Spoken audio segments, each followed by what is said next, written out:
Hielke de Jong van Dokkum is tegenwies maar zijn springhinder Headline. Het duo die voor het eerst maai on Jumping Amsterdam. Dat waren geen succes, maar ze wierden wel de rapste. Hij had er dan ik alle vertrouwen in dat hij mijn Headline heel veel komen kan. Want Headline is een bijzonder hinder. Dat is een soort gevoel. Dat heb ik had ik gelijk al met hem toen ik hem voor het eerst zag. Toen was hij aan het vrijspringen.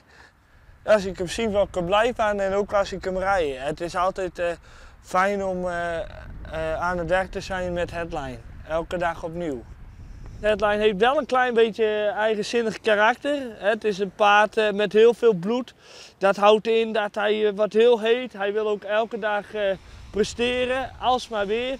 En als hij het publiek had, wordt hij helemaal enthousiast. Het kan nog wel eens zijn dat hij dan een keer omhoog springt. Ja, en daar zijn toch de menige ruiters wel iets bang voor.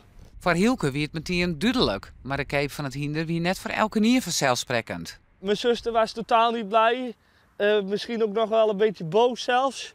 Ze zei, wie koopt er nou een ruin? En dan ook nog met zulke kromme achterbenen. Ja, dat klopt, dat heeft hij.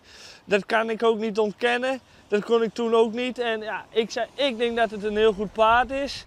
De ruiter had al een bod van 1 miljoen kregen, maar Hielke tinkt er nog even hoe naar dat hij hem verkepert. Dan moet ik nog een nachtje overslapen. Maar dan weet ik nog niet of ik hem echt wel weg wil doen. Nee, ja, natuurlijk denk ik er wel over na. En wat is een top?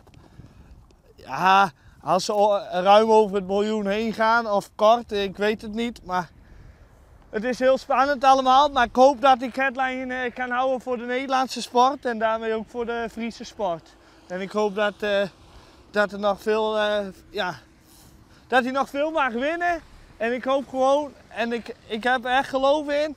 Ik zou niet de beste ruiter wezen, maar ik weet bijna zeker dat Headline het allerhoogste niveau gaat halen.